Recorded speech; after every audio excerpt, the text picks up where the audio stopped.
Welcome back everybody, मेरा नाम है अमित और आप देख रहे हैं एंटेंगलवर्स। इस वीडियो में हम लोग जानेंगे एटॉमिक नंबर के बारे में कि एटॉमिक नंबर किसे बोलते हैं और एटॉमिक नंबर एटम में ऐसा कौन सा एलिमेंट प्रेजेंट है, कौन सा ऐसा सब एटॉमिक पार्टिकल प्रेजेंट है जिस पे डिपेंड करता है। तो इस वीडियो में हम लोग एटॉमिक नंबर के बारे में जानेंगे, पर उसको जानने से पहले हमको ये पता होना चाहिए कि उस समय जो पीरियोडिक टेबल है वो किस तरह का था। तो उस समय का जो पीरियोडिक टेबल है वो उसके प्रॉपर्टीज के बेसिस पे अरेंज किया गया था। तो इस तरह का पीरियोडिक टेबल था जिसमें उसके प्रॉपर्टीज के बेसिस पे ऐसा वर्टिकल सीरीज में उसको अरेंज किया गया था। जैसे एक प्रॉपर्टीज वाला एक लाइन में रहेगा, दूसरा प्रॉपर्टीज वाले दूसरे लाइन में रहेगा। तो एक पार्टिकुलर लाइन जो है ना, वर्टिकल लाइन, उसमें जितने भी एलिमेंट्स है उसका सिमिलर प्रॉपर्टीज है, उसका केमिकल और फिजिकल प्रॉपर्टीज क्या है, सिमिलर है।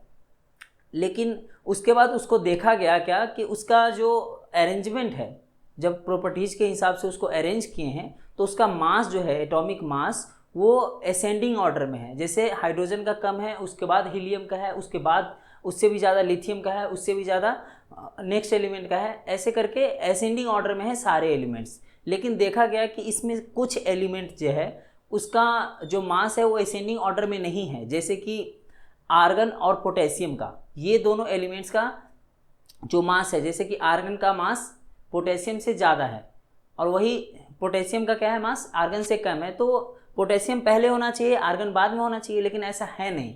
तो आपका सिंपल ऐसा होगा कि फिर क्या है, आर्गन को आगे रख देते हैं।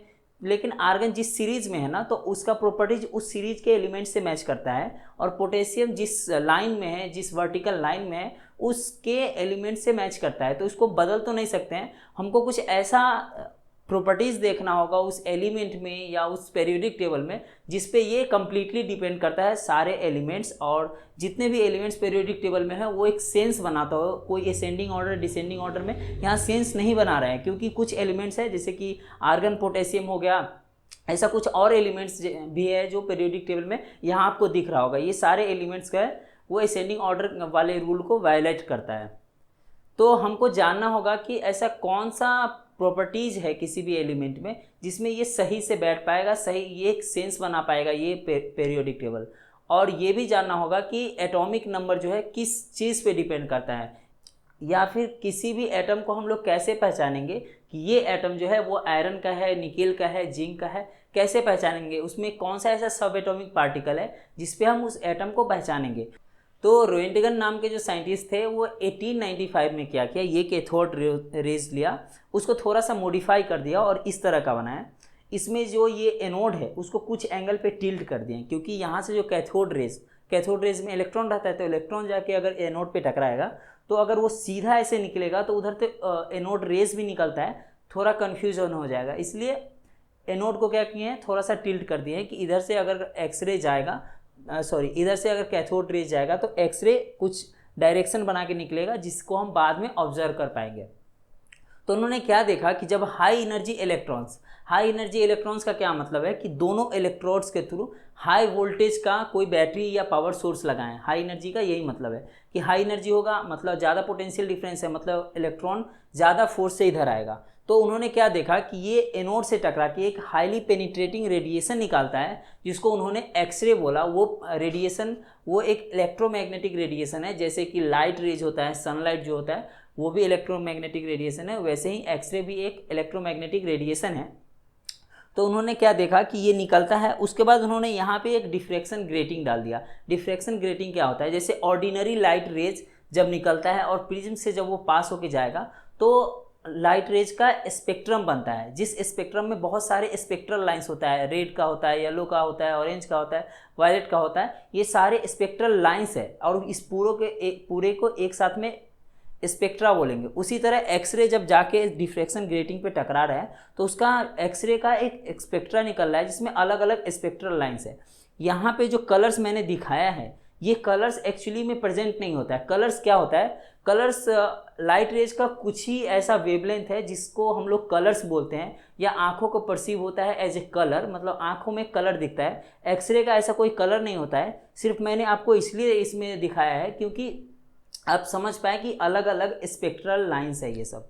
तो उन्होंने क्या देखा कि इसका जब वहाँ पे जाके टकराता है तो एक स्पेक्ट्रा निकालता है एक्सरे का जिसमें अलग अलग स्पेक्ट्रल लाइंस होते हैं, और वो जो स्पेक्ट्रल लाइंस होता है वो अलग अलग एलिमेंट पे डिपेंड करता है जो एनोड में है। जैसे एनोड का अगर एलिमेंट हम बदल देंगे तो स्पेक्ट्रल लाइन भी बदल जाएगा, मतलब वो जो डिफ्रैक्ट होकर अलग अलग स्पेक्ट्रल लाइंस निकल रहा था वो भी थोड़ा थोड़ा बदलता चला जाएगा। तो 1912 और 1913 में मोसेल्फे नाम का या मोस्ले नाम का एक साइंटिस्ट थे, उन्होंने क्या देखा कि इस एनोड को बदल बदल के देखा पीरियोडिक टेबल में 38 डिफरेंट एलिमेंट से, जो कि एलिमेंट एल्यूमिनियम से लेके गोल्ड तक जितने भी पीरियोडिक टेबल में एलिमेंट है उस सारे एलिमेंट से ये एनोड को बदल के देखा। जैसे पहले एल्यूमिनियम लगाया, फिर उसके बाद वाला एलिमेंट लगाया, फिर उसके बाद वाला एलिमेंट लगाया, तो इसका जो स्पेक्ट्रा है, एक्सरे का स्पेक्ट्रा, वो बदलता जा रहा था। तो उन्होंने किसी खास स्पेक्ट्रल लाइन, उसमें से एक स्पेक्ट्रल लाइन को, मतलब एक फ्रीक्वेंसी वाले रेडिएशन को उन्होंने ऑब्जर्व किया। तो उन्होंने देखा कि जैसे जैसे इस एनोड का मास बढ़ रहा था, मतलब ज़्यादा मास वाला एलिमेंट्स इसमें लगाए हैं, जिसका एटॉमिक मास ज़्यादा हो वो एलिमेंट लगाए हैं, तो उसका स्पेक्ट्रम का जो है वो एक खास स्पेक्ट्रल लाइन का फ्रीक्वेंसी भी क्या होता जा रहा है, बढ़ता जा रहा है। तो उनको क्या लगा कि जैसे जैसे मास बढ़ेगा वैसे वैसे इसका फ्रीक्वेंसी बढ़ेगा। तो मान लो 38 डिफरेंट एलिमेंट्स यहाँ पे उन्होंने लगाया, तो उसमें देखा कि 35 ऐसे एलिमेंट्स थे जिसका जैसे जैसे मास बढ़ रहा था, मान लो कि जैसे जैसे उसका मास बढ़ रहा था वैसे वैसे उसका फ्रीक्वेंसी बढ़ रहा है। इसमें 35 मैंने एजम्पशंस पे लिया है कि मान लो 35 उनको लग रहा था क्या कि मास बढ़ने से उसका फ्रीक्वेंसी बढ़ रहा है। लेकिन वही उनको बाद में रियलाइज हुआ कि अगर इसी को जो पीरियोडिक टेबल में सीरियल नंबर है उससे अगर कंपेयर करें कि फर्स्ट वाला का थोड़ा है, फिर सेकेंड वाला का थोड़ा बढ़ा, थर्ड वाले का और बढ़ा, फोर्थ वाले का और बढ़ा, तो उन्होंने देखा कि सीरियल नंबर पे और ज़्यादा सेंस बनाता है। तो उसमें 35 उसको फॉलो कर रहा था कि मास जैसे जैसे बढ़ रहा है वैसे फ्रीक्वेंसी बढ़ रहा है। तो इसमें मान लो 36 या 37 आउट ऑफ 38 एलिमेंट्स का क्या देखा कि वो फ्रीक्वेंसी बढ़ता जा रहा है, जैसे जैसे उसमें जो पीरियोडिक टेबल में सीरियल्स है वो बढ़ता जैसे जैसे जा रहा है वैसे वैसे उसका फ्रीक्वेंसी बढ़ता जा रहा है। तो उस पीरियोडिक टेबल में जो सीरियल है किसी एलिमेंट का और किसी एलिमेंट्स के एटम का, उसी को उन्होंने क्या बोला, एटॉमिक नंबर बोला। तो मतलब एटॉमिक नंबर क्या होता है, एटॉमिक नंबर होता है उस पीरियोडिक टेबल में जो उस एलिमेंट का सीरियल नंबर है, कि वो पीरियोडिक टेबल में वो एलिमेंट कितने नंबर पे है, उसी को क्या बोलते हैं, एटॉमिक नंबर बोलते हैं। तो एटॉमिक नंबर जिसको उन्होंने क्या चीज़ से रिप्रेजेंट किया, जेड से रिप्रेजेंट किया, इस एटॉमिक नंबर को जेड से रिप्रेजेंट किया। तो एटॉमिक नंबर क्या है, उस पीरियोडिक टेबल में कोई भी एलिमेंट कितने नंबर पे है वही क्या है, एटॉमिक नंबर है। तो उन्होंने क्या किया, एटॉमिक नंबर और उसका जो फ्रीक्वेंसी एक्सरे का आ रहा था एक खास स्पेक्ट्रल लाइन का, उसका एक रिलेशन दिया। तो वो क्या था, रिलेशन है √/a/z-b। ये √/v जो है वो फ्रीक्वेंसी है, a और b कॉन्स्टेंट्स है, और z जो है वो एटॉमिक नंबर है। तो ये एक रिलेशन है फ्रीक्वेंसी और एटॉमिक नंबर में। तो उन्होंने एक ग्राफ बनाया, जो एलिमेंट्स का उन्होंने जो स्टडी किया उसका एक ग्राफ बनाया उन्होंने। तो यहाँ मान लो √/v है, यहाँ z है। तो मान लो यहाँ 10, 20, 30, 40, 50 ऐसा बढ़ता गया। ये 5,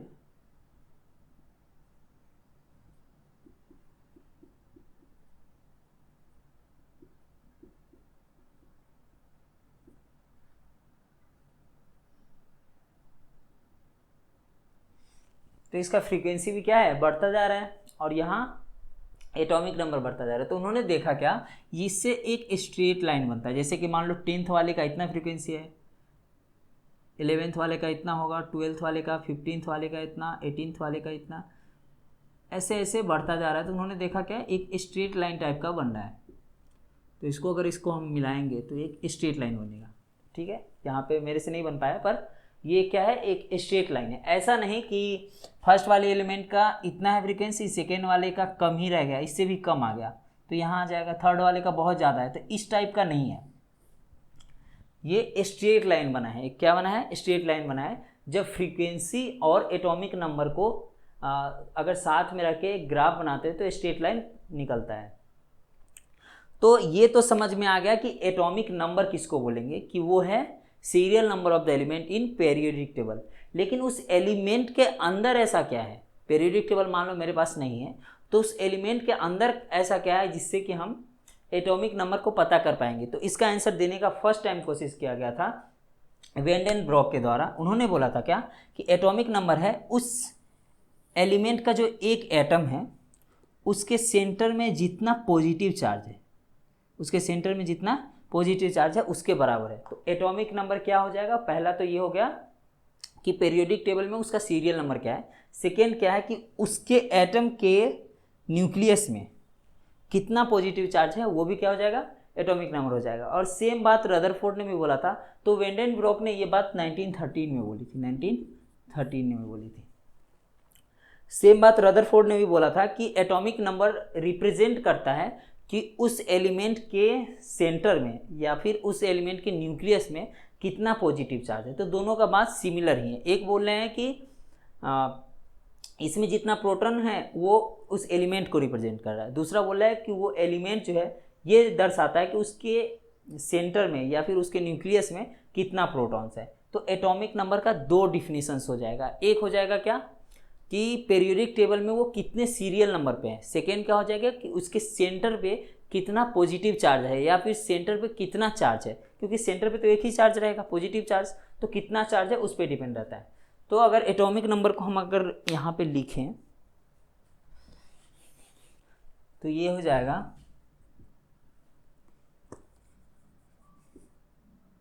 serial number of element in periodic table, ये क्या हो जाएगा, एटॉमिक नंबर। सेकेंड क्या हो जाएगा, charge on NuClEus nucleus of atom of element. मतलब उस एलिमेंट के एटम में, मतलब एलिमेंट में बहुत सारा एटम होगा, मान लो एलिमेंट का कोई एक सैंपल लेंगे, एक छोटा सा टुकड़ा लेंगे तो उसमें बहुत सारा एटम होगा, उसके एटम के न्यूक्लियस में कितना चार्ज है। तो न्यूक्लियस में सिर्फ पॉजिटिव चार्ज होगा तो यहाँ पॉजिटिव चार्ज में लिखते हैं, लेकिन यहाँ चार्ज भी लिख के बता दे रहा हूँ कि इससे आपको अच्छे से समझ में भी आ जाए, क्योंकि कोई अगर आपको चार्ज बोल दिया तो आपको कन्फ्यूजन आ जाएगा, इसलिए मैं चार्ज बोल देता हूँ, charge on nucleus of the atom of the element.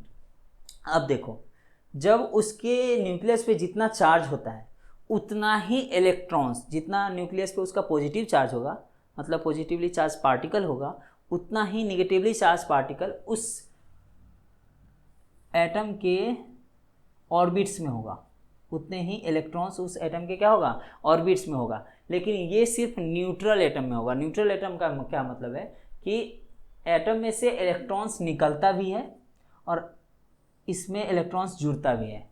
तो जब ना ही निकल रहा है और ना ही जुड़ रहा है, नेचुरल एटम है, तो उसमें जितना प्रोटॉन्स होगा उतना ही इलेक्ट्रॉन्स होगा। जुड़ जाएगा अगर इसमें इलेक्ट्रॉन तो ये निगेटिवली चार्ज आयन हो जाएगा। जैसे ऑक्सीजन में अगर जुड़ गया तो O माइनस आयन हो गया, एक इलेक्ट्रॉन जुड़ा।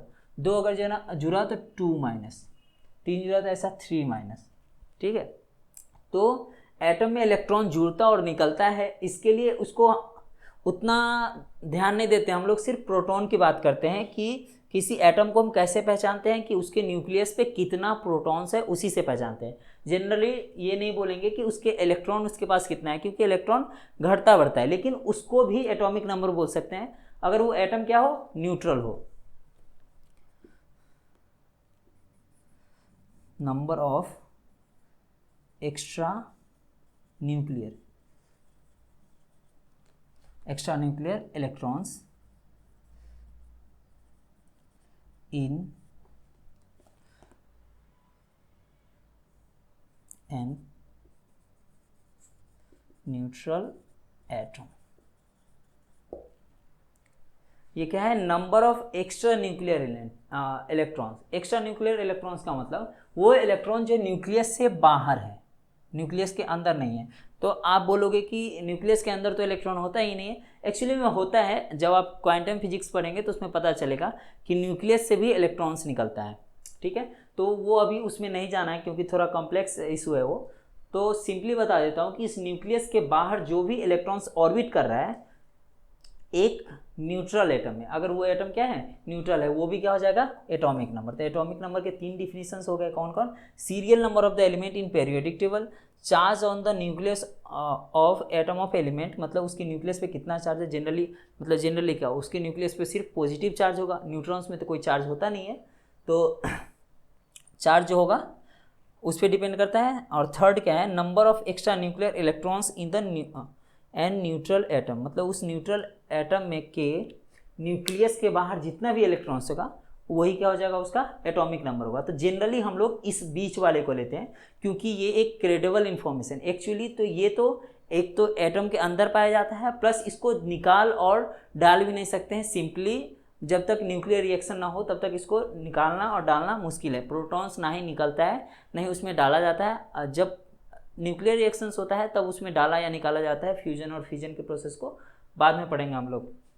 तो किसी भी एलिमेंट को हम कैसे पहचानेंगे, उसमें पहचानेंगे कि उसमें कितना सारा प्रोटॉन्स है। अगर एक प्रोटॉन होगा तो हाइड्रोजन होगा, 2 प्रोटॉन होगा तो हीलियम होगा, चाहे इलेक्ट्रॉन कितना भी हो, चाहे न्यूट्रॉन कितना भी हो, ठीक है। तो अब कितना, जैसे इसके बाद वाला जो टॉपिक है वो है आइसोटॉप्स, तो उसमें 2 ही प्रोटॉन है, पर मान लो उसमें 1 न्यूट्रॉन है तो हीलियम का एक तरह का एटम बनेगा, 2 न्यूट्रॉन है तो हीलियम का ही एटम है लेकिन दूसरे तरह का है। जैसे हाइड्रोजन में देख लो, हाइड्रोजन में पहला एक हाइड्रोजन है जिसमें सिर्फ 1 प्रोटॉन है, दूसरा हाइड्रोजन है जिसमें 1 प्रोटॉन और 1 न्यूट्रॉन है, तीसरा हाइड्रोजन है 1 प्रोटॉन और 2 न्यूट्रॉन है।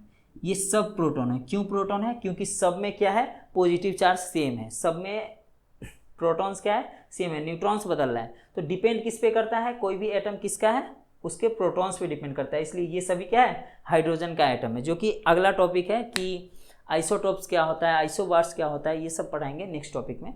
तो अभी इस पर कंसंट्रेट करते हैं। तो एटॉमिक नंबर किसको बोलेंगे, उसके न्यूक्लियस पे कितना पॉजिटिव चार्ज है, इस सबको भी बोलेंगे, लेकिन ये सबसे ज़्यादा यूज किया जाता है और सबसे अच्छा भी है क्योंकि मैं बता दिया हूँ कि वो जल्दी उसमें से प्रोटॉन्स निकाला या डाला नहीं जाता है एटम में।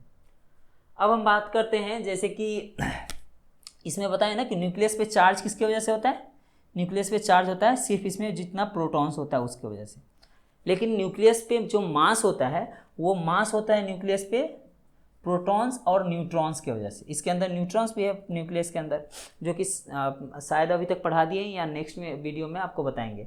तो उसका मास जो है उसके प्रोटॉन और न्यूट्रॉन दोनों पे डिपेंड करता है। तो टोटल मास किस पे डिपेंड करेगा, न्यूक्लियस का, प्रोटॉन्स और न्यूट्रॉन्स पे, ठीक है।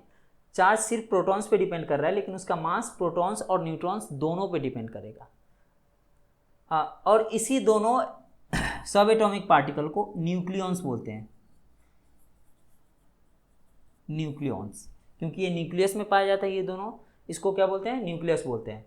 और इसी नंबर ऑफ न्यूक्लियॉन्स को बोलते हैं मास नंबर, जिसको हम लोग ए से रिप्रेजेंट करते हैं। ए लिखा हुआ है मतलब उसका मास नंबर क्या है, उसके न्यूक्लियस में कितना प्रोटॉन्स और न्यूट्रॉन्स है। जैसे कि इस हाइड्रोजन में इसका मास नंबर क्या है, इस हाइड्रोजन का मास नंबर क्या है, ए क्या हो जाएगा, 1 हो जाएगा, इसका क्या हो जाएगा, A2 हो जाएगा, इसका क्या हो जाएगा, A3 हो जाएगा। तो मास नंबर एक ही एलिमेंट का अलग अलग है। तो मास नंबर क्या होता है, उसके न्यूक्लियस में कितना प्रोटॉन्स और न्यूट्रॉन्स है, दोनों मिला के कितना है, तो उसको मास नंबर बोलेंगे। नेक्स्ट वीडियो में हम बताएंगे आपको आइसोटॉप्स के बारे में कि आइसोटॉप्स क्या होता है, आइसोबार्स क्या होता है और कितना सिग्निफिकेंस है केमिस्ट्री में, वो दोनों पढ़ना। जैसे कि यहाँ ही आप देख लो कि अगर इसको हम नहीं बताते तो आप शायद एटॉमिक नंबर उतने अच्छे से नहीं समझ पाते। तो नेक्स्ट वीडियो में ये सब जानेंगे। तो चैनल को ज़रूर सब्सक्राइब करें और वीडियो को ज़रूर लाइक करें। मिलते हैं आपसे नेक्स्ट वीडियो में।